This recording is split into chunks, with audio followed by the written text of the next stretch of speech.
Students, I hope कि आप सब ठीक ठाक होंगे।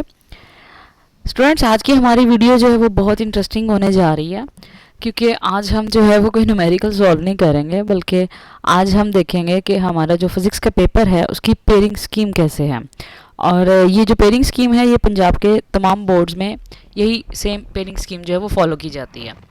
तो सबसे पहले आप लोग जो है वो पेन और पेपर निकाल लीजिएगा, ताकि आप लोगों को जो जो पॉइंट्स जो इम्पोर्टेंट जो है वो आपको नोट करवाए जो वो आप नोट कर लें।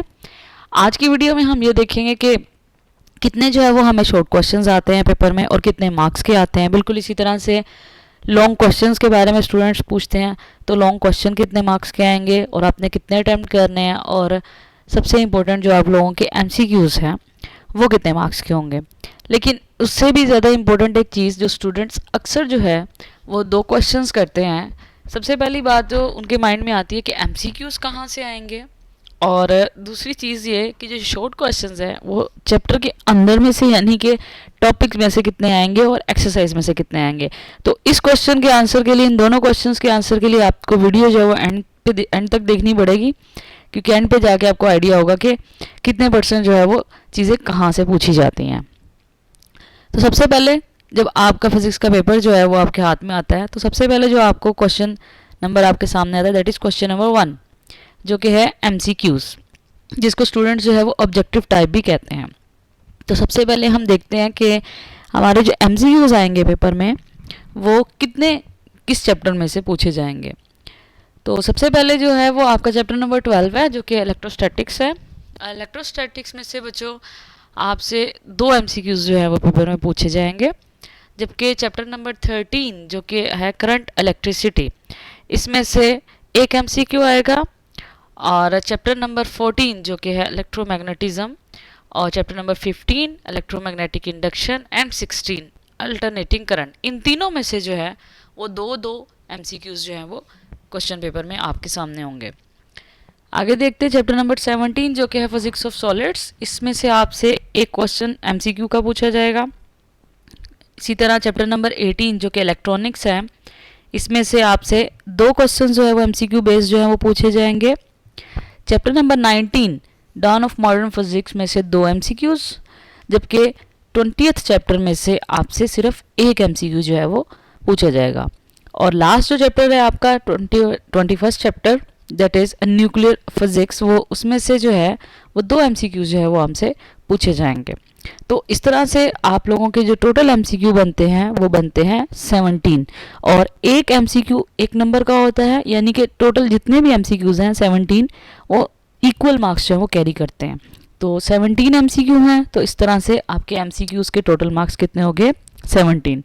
इसको जो है वो आप नोट कर लीजिए, क्योंकि एंड पे हमने जो है वो टोटल सारे पेपर का भी देखना है कि कितने मार्क्स हमारे बन जाते हैं। ठीक है, तो 17 मार्क्स के तो आपके हो गए हैं MCQ। अब हम चलते हैं सबसे जो हमारा इम्पोर्टेंट पार्ट है हमारे पेपर का। इम्पोर्टेंट इसलिए क्योंकि आप एंड पे देखेंगे कि सबसे ज़्यादा मार्क्स जो हैं वो इस चीज़ के हैं, जो कि है हमारा शॉर्ट क्वेश्चंस। अच्छा स्टूडेंट्स, अब जो शॉर्ट क्वेश्चंस हैं वो एक ही क्वेश्चन के अंदर नहीं पूछे जाते। शॉर्ट क्वेश्चंस की फर्दर जो है वो डिवीजन होती है, यानी कि क्वेश्चन नंबर 2 वो भी शॉर्ट क्वेश्चन बेस होता है, क्वेश्चन नंबर 3 भी शॉर्ट क्वेश्चन बेस होता है, और इसी तरह से क्वेश्चन नंबर जो 4 है वो भी शॉर्ट क्वेश्चन बेस होता है, यानी कि 2, 3 और 4। पहला क्वेश्चन तो हमारा हो गया जो कि था MCQs। अब सेकंड, थर्ड और जो फोर्थ क्वेश्चन है वो किस पे कंसिस्ट करेगा, शॉर्ट क्वेश्चंस पे। और अब हम इन तीनों क्वेश्चंस को जो है वो सेपरेटली देखते हैं कि क्वेश्चन नंबर 2 में कितने शॉर्ट क्वेश्चंस आपको गिवन है और आपने कितने करने हैं, इसी तरह क्वेश्चन नंबर 3 में और क्वेश्चन नंबर 4 में। सबसे पहले क्वेश्चन नंबर 2। अब क्वेश्चन नंबर 2 जो है इसमें से ये सबसे पहले तो ये देखें कि इस क्वेश्चन के अंदर कौन कौन से चैप्टर में से शॉर्ट क्वेश्चन पूछे जाएंगे। तो क्वेश्चन नंबर 2 में जो शॉर्ट क्वेश्चंस आएंगे वो आएंगे चैप्टर नंबर 14 में से, 12 में से और 15 में से। एक दफ़ा फिर सुन लें, 12 में से, 14 में से और 15 में से, और तीनों में से इक्वल, यानी कि 4-4 सवाल जो है वो आप लोगों से पूछे जाएंगे। तो टोटल आपको गिवन कितने होंगे, टोटल जो आपको क्वेश्चन नंबर 2 में शॉर्ट क्वेश्चन गिवन होंगे वो होंगे 12, लेकिन आपने अटेम्प्ट कितने करने होंगे 8, यानी 8 आउट ऑफ 12 जो है, यानी कि आपके पास अच्छी खासी चॉइस जो है वो होगी। और हर शॉर्ट क्वेश्चन नोट कर लें 2 मार्क्स का होगा। तो अगर आपने 8 शॉर्ट क्वेश्चन अटैम्प्ट किए तो इट मीन्स कि आपको 16 मार्क्स जो है वो आपने जो है वो गेन किए। ठीक है स्टूडेंट्स, अब देखते हैं हम अपने क्वेश्चन नंबर 3 को। अब क्वेश्चन नंबर 3 किन किन चैप्टर में से जो है वो मिला के बनाया जाता है, होगा ये भी शॉर्ट क्वेश्चन बेस यानी कि क्वेश्चन नंबर 2 की तरह, लेकिन इसमें chapter number 13, chapter number 16, chapter number 17 और चैप्टर नंबर 18 इंक्लूड होगा। और इन चारों चैप्टर में से 3 शॉर्ट क्वेश्चन जो हैं वो आप लोगों से पूछे जाएंगे। अब टोटल हो गए क्वेश्चन नंबर 3 में आपको गिवन कितने होंगे, अगेन 12 ही गिवन होंगे और आपने 8 ही अटेम्प्ट करने होंगे। तो इट मीन्स के अगेन 16 मार्क्स आपके यहाँ से आ गए। तो अभी तक 16 मार्क्स क्वेश्चन नंबर 2 के हो गए और 16 मार्क्स हो गए क्वेश्चन नंबर 3 के। इट मीन्स के 32 मार्क्स के आपके क्या हो गए अभी तक शॉर्ट क्वेश्चन जो आपने अटेम्प्ट करने हैं। नेक्स्ट है क्वेश्चन नंबर 4। अब क्वेश्चन नंबर 4 थोड़ा सा जो है ना वो डिफरेंट है, तो इसको बड़े ध्यान से जो है वो देखिएगा और सुनिएगा और नोट कीजिएगा कि क्वेश्चन नंबर 4 जो है वो 19, 20 और 21 चैप्टर को बना के जो है वो मिला के जो है वो बनाया जाएगा। लेकिन जो शॉर्ट क्वेश्चंस की डिवीजन है ना वो डिफरेंट है। 19 चैप्टर में से 3 शॉर्ट क्वेश्चंस होंगे, जबकि 20 में से सिर्फ 2 शॉर्ट क्वेश्चंस होंगे। अब सिर्फ का मतलब ये नहीं कि आपने 20 चैप्टर को जो वो अच्छे तरह से प्रिपेयर ही नहीं करना, और 21 चैप्टर जो कि लास्ट चैप्टर है उसमें से 4 शॉर्ट क्वेश्चंस जो है वो पूछे जाएंगे। तो इस तरह से जो आपका क्वेश्चन नंबर 4 है इसके टोटल जो शॉर्ट क्वेश्चन बनते हैं वो बनते हैं 9, और आपने 9 में से अटेम्प्ट करने होंगे 6। तो क्वेश्चन नंबर 4 के मार्क्स कितने हो गए, 6 को अगर आप 2 से मल्टीप्लाई करें तो ये हो गया 12। तो अब हमने देख लिया है कि शॉर्ट क्वेश्चंस के जो 3 फर्दर क्वेश्चंस है, क्वेश्चन नंबर 2 12 मार्क्स का, और उसके बाद जो है वो 16 मार्क्स का, then question number 3 and question number 4। अब हम एक दफ़ा इनको जो है वो टोटल कर लेते हैं। ठीक है, तो क्वेश्चन नंबर 2 हमारा टोटल उसमें से हमने 8 क्वेश्चन अटैम्प्ट करने थे, क्वेश्चन नंबर 3 में से भी 8 अटैम्प्ट करने थे, और क्वेश्चन नंबर 4 में से 6 अटैम्प्ट करने थे। तो टोटल जो शॉर्ट क्वेश्चन आपने अटैम्प्ट करने हैं वो है 22, और अगर आप जो है वो उसको 2 से मल्टीप्लाई करें तो टोटल मार्क्स आपके बनते हैं 44। इसीलिए मैंने आपको जो है वो स्टार्ट में कहा था कि जो ये सेक्शन जो है वो बहुत ज़्यादा इम्पोर्टेंट है, क्योंकि ये सबसे ज़्यादा मार्क्स जो है वो कैरी करता है MCQs, शॉर्ट क्वेश्चंस और लॉन्ग क्वेश्चंस में से। MCQs हमारे थे 17 मार्क्स के और शॉर्ट क्वेश्चन हमारे कितने मार्क्स के हो गए 44 मार्क्स के। तो अभी तक का जो हमारा टोटल हो गया वो हो गया 61। अब चलते हैं हमारे लॉन्ग क्वेश्चंस की तरफ, जिसके बारे में स्टूडेंट्स जो है वो बहुत ज़्यादा कंफ्यूज होते हैं। तो सबसे पहली बात यह है कि हमारे लॉन्ग क्वेश्चंस जो कि होते हैं वो होते हैं question number 5, question number 6, 7, 8 and 9। 5, 6, 7, 8 and 9। लेकिन इसकी पेयरिंग देखने से पहले एक चीज़ जो है वो बड़ी इंपॉर्टेंट है, नोट करें कि जो हमारे लॉन्ग क्वेश्चंस होंगे उसका हर क्वेश्चन 2 पार्ट पे कंसिस्ट करता होगा। पहला पार्ट होगा थ्योरेटिकल बेस, जिसको आप थ्योरी कहते हैं, और पार्ट बी जो होगा वो होगा हमारा न्यूमेरिकल प्रॉब्लम। ठीक है, अच्छा अब ये आ गई कंप्लीट जो है वो पेयरिंग। क्वेश्चन नंबर 5 का जो पार्ट 1 यानी कि पार्ट ए है वो पूछा जाएगा, यानी थ्योरी वाला।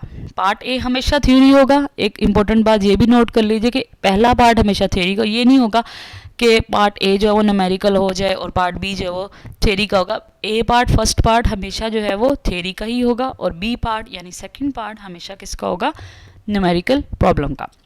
अब क्वेश्चन नंबर 5 का जो पहला पार्ट है वो यानी थ्योरी का क्वेश्चन जो है वो पूछा जाएगा चैप्टर नंबर 12 यानी इलेक्ट्रोस्टैटिक्स में से, जबकि न्यूमेरिकल प्रॉब्लम पूछा जाएगा चैप्टर नंबर 13 यानी करंट इलेक्ट्रिसिटी के चैप्टर में से।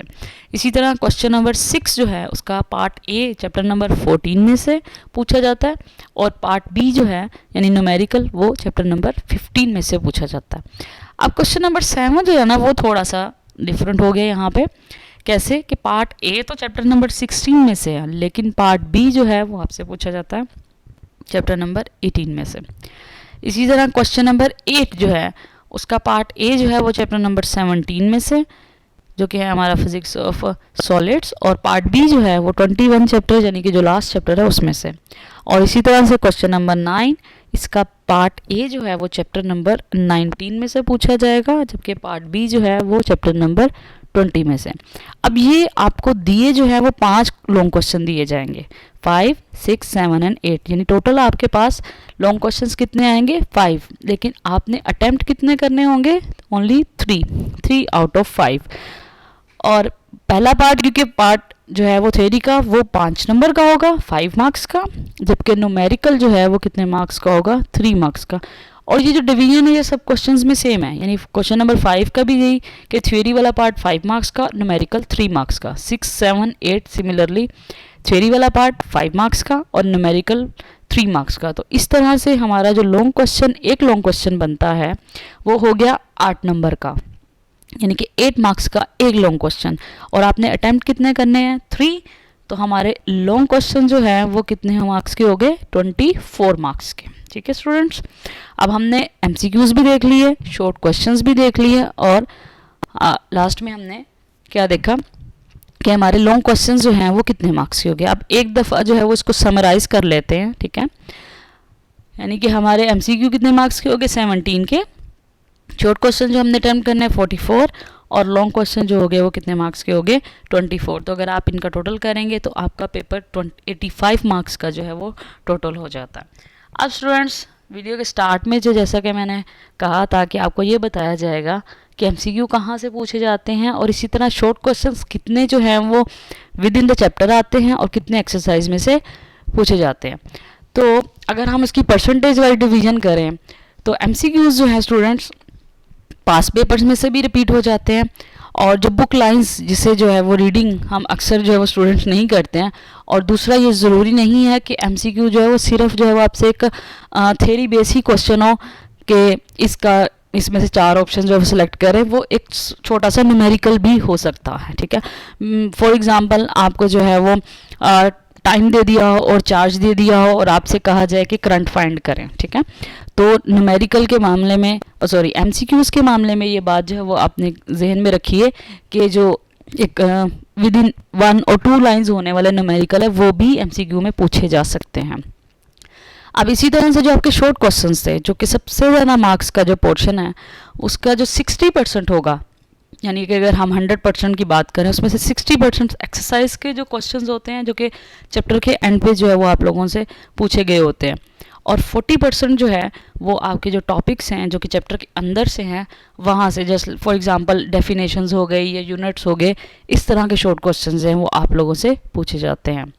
आई होप कि स्टूडेंट्स अब आप लोगों को जो है वो पेयरिंग से रिलेटेड कोई कन्फ्यूजन नहीं रह गई होगी, और अगर फिर भी कोई क्वेश्चन है तो आप कमेंट सेक्शन में कमेंट कर सकते हैं।